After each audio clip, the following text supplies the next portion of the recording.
Bienvenidos a un nuevo episodio de Un Compromiso con tu Salud, un podcast de Laboratorios LIFE, en donde hablaremos de temas de interés acerca de tu bienestar y la de tu familia.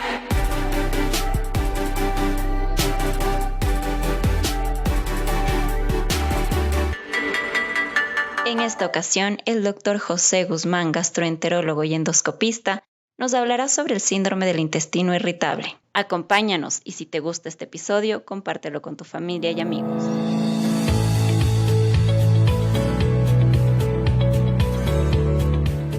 Qué bueno estar el día de hoy con ustedes. Gracias al Laboratorio LIFE del Ecuador por apoyar este tipo de iniciativas que buscan instruir a quienes nos ven y nos escuchan por nuestras redes sociales. Especialmente a la línea gastro de Laboratorios LIFE, quien gentilmente se prestó para este apoyo. Hoy hablaremos de un tema súper importante, el síndrome de intestino irritable. Esto afecta del 10 al 20% de la población. Es más frecuente en mujeres en una relación de 3 a 1 con respecto a los hombres. Representa cerca del 38% de las consultas de gastroenterología. El síndrome de intestino irritable constituye una alteración gastrointestinal sintomática recurrente que caracteriza el dolor abdominal, acompañado de alteraciones del hábito intestinal que pueden ser diarreas o estreñimiento, siempre y cuando esté en ausencia de alguna causa orgánica. Dentro de las causas del síndrome de intestino irritable, nosotros vamos a recalcar que esto se debe a una alteración del eje intestino-cerebro. No se encuentra una causa anatómica específica en las pruebas de laboratorio, ni en los estudios diagnósticos, ni por imágenes, ni por endoscopía. Los factores emocionales, la dieta, los fármacos y las hormonas pueden precipitar o agravar los síntomas digestivos. En el síndrome de intestino irritable ocurre una combinación de factores que pueden ser fisiológicos y psicosociales. Dentro de los factores fisiológicos podemos mencionar un aumento de la sensibilidad intestinal caracterizado por una hiperalgesia visceral. ¿Qué quiere decir eso? Que nosotros vamos a percibir los estímulos de manera exagerada a nivel de nuestro intestino. Una motilidad intestinal alterada que puede conllevar a diarrea o estreñimiento y una alteración de la flora intestinal. En relación a la hiperalgesia visceral, hace referencia a que es una hipersensibilidad que tienen nuestros intestinos a responder incluso ante distensión intraluminal y mayor percepción del dolor en presencia de cantidades normales de gas intestinal. Puede deberse a remodelado de vías nerviosas del intestino o del eje intestino-cerebro y algunos pacientes, quizás uno de cada 7, han informado que sus síntomas de síndrome de intestino irritable comenzaron después de un episodio de gastroenteritis aguda. En este caso, nosotros pudiéramos denominar un síndrome de intestino irritable postinfeccioso. El estreñimiento puede explicarse por un tránsito colónico más lento y la diarrea por un tránsito colónico más rápido. Las molestias abdominales postpandriales, es decir, después que nosotros comemos, pueden ser atribuibles a un reflejo gastrocólico exagerado. ¿Qué es el reflejo gastrocólico? Es cuando nosotros comemos, el estómago envía una señal al colon para que se vacíe. En muchos casos este reflejo está alterado y por ello se presentan algunas sintomatologías características dentro del síndrome de intestino irritable. La ingestión de grasas puede aumentar la permeabilidad intestinal y exagerar la hipersensibilidad visceral. La ingestión de alimentos como ajo, cebolla, trigo, miel, maíz, frijoles, legumbres, lácteos, manzanas y aguacate se absorben mal en el intestino delgado y esto puede aumentar la motilidad del intestino, es decir, el movimiento, y también aumentar las secreciones colónicas, lo que causaría distensión abdominal, evacuaciones líquidas. En las mujeres incluso se habla de que las fluctuaciones hormonales afectan las funciones intestinales. Es por ello que nosotros podemos ver a nuestras pacientes mujeres que la sensibilidad rectal aumenta durante los periodos de menstruación, pero durante otras fases del ciclo menstrual no se ha evidenciado ninguna alteración.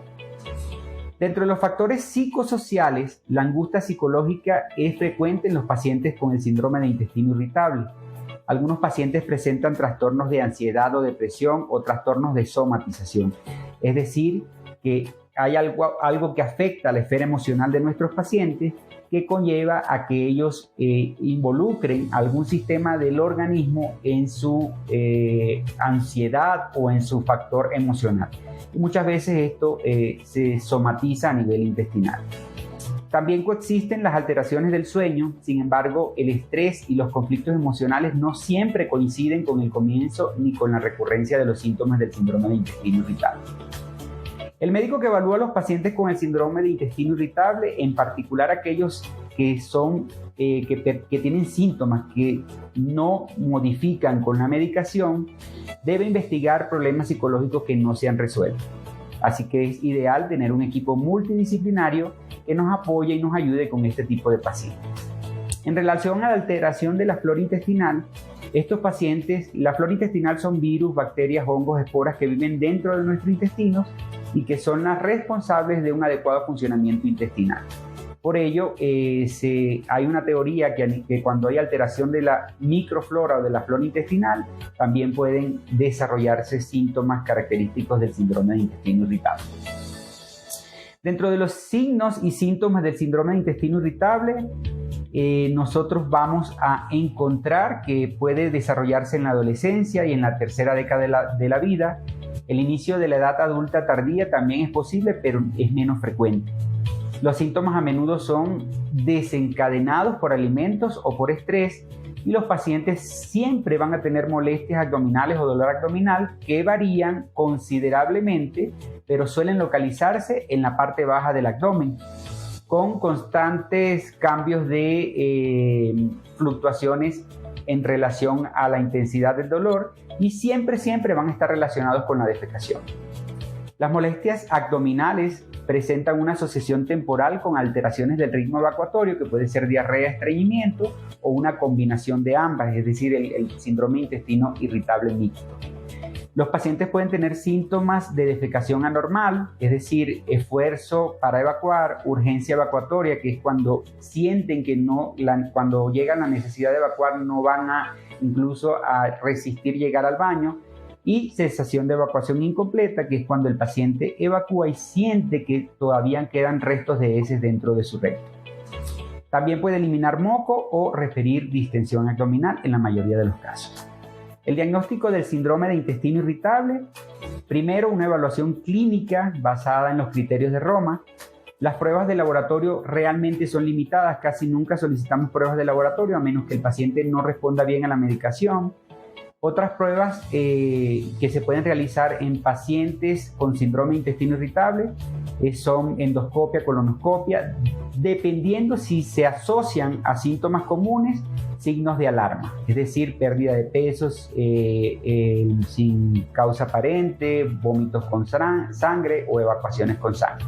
El síndrome de intestino irritable es importante tomar en cuenta antecedentes, forma específica de los patrones intestinales, el momento y las características del dolor y, por supuesto, descartar los signos o síntomas de alarma que mencioné anteriormente.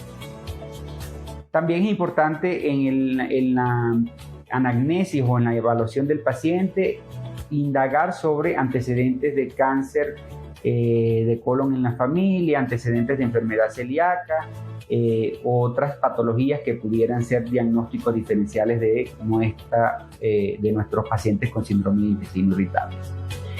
El diagnóstico siempre nos vamos a basar en los criterios de Roma. Son criterios estandarizados basados en la sintomatología y que nos permiten hacer el diagnóstico del paciente con síndrome de intestino irritable. Siempre el dolor abdominal está presente y debe acompañarse de dolor relacionado con la defecación, el dolor asociado a cambios de la frecuencia defecatoria, el dolor asociado a cambios de la consistencia de las heces. Y siempre nos vamos a apoyar en esta tablita que les voy a mostrar ahora, que es la escala de Bristol. Y esto nos va a permitir a nosotros diferenciar el subtipo de síndrome de intestino irritable que caracteriza al paciente. Y así tenemos 3 subtipos, o 4 subtipos más bien, porque sería el siguiente, que es el indeterminado. Tenemos el paciente con síndrome de intestino irritable a predominio de estreñimiento, en el cual más del 25% de las deposiciones de una semana son heces tipo 1 o 2 de la escala de Bristol, y menos del 25% de las heces de una semana son con forma 6 o 7 de la escala de Bristol. En el caso del síndrome de intestino irritable a predominio de diarrea, el 25% de las deposiciones de una semana son heces de forma 6 o 7 en la escala de Bristol, y menos del 25% de las heces de una semana son forma 1 o 2 de la escala de Bristol. En relación al mixto, vamos a tener que el más del 25% de las deposiciones de una semana tienen heces en forma tipo 1 o tipo 2 en la escala de Bristol, y más del 25% tienen heces en forma 6 o 7 de la escala de Bristol. Y el síndrome de intestino irritable no clasificable es aquellos pacientes cuyos síntomas o hábitos intestinales no pueden ser clasificados en ninguna de las 3 categorías que mencioné anteriormente. Para los pacientes con predominio de diarrea se recomiendan marcadores serológicos para la enfermedad celíaca y pruebas para detectar la enfermedad inflamatoria intestinal. Para los pacientes con estreñimiento se recomienda un perfil tiroideo y evaluar los niveles de calcio.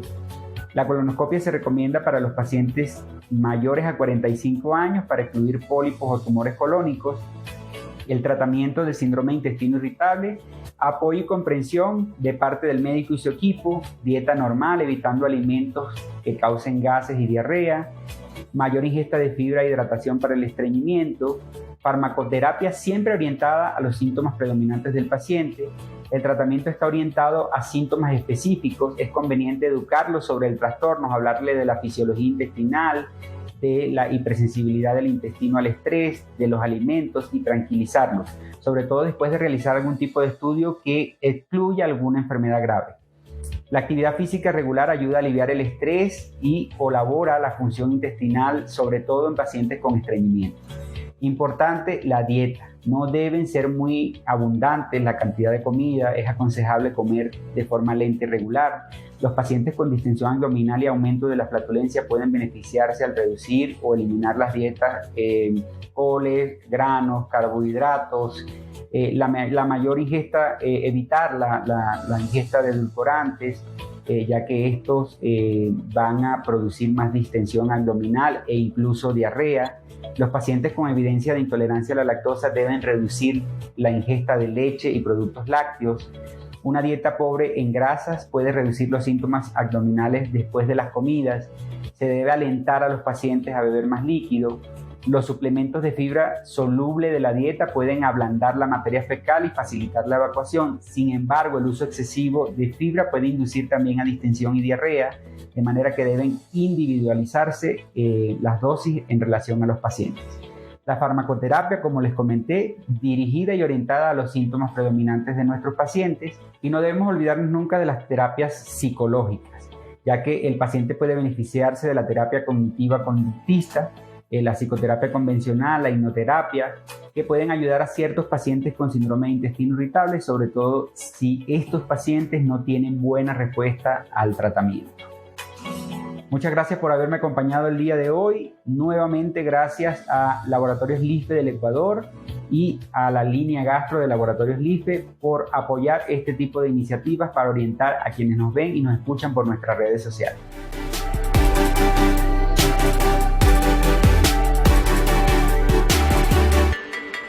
Esto fue Un Compromiso con tu Salud. Acompáñanos en nuestro próximo episodio con un nuevo tema. Puedes escuchar los episodios anteriores de Un Compromiso con tu Salud en nuestro canal de Spotify. No te lo pierdas, te esperamos a la próxima.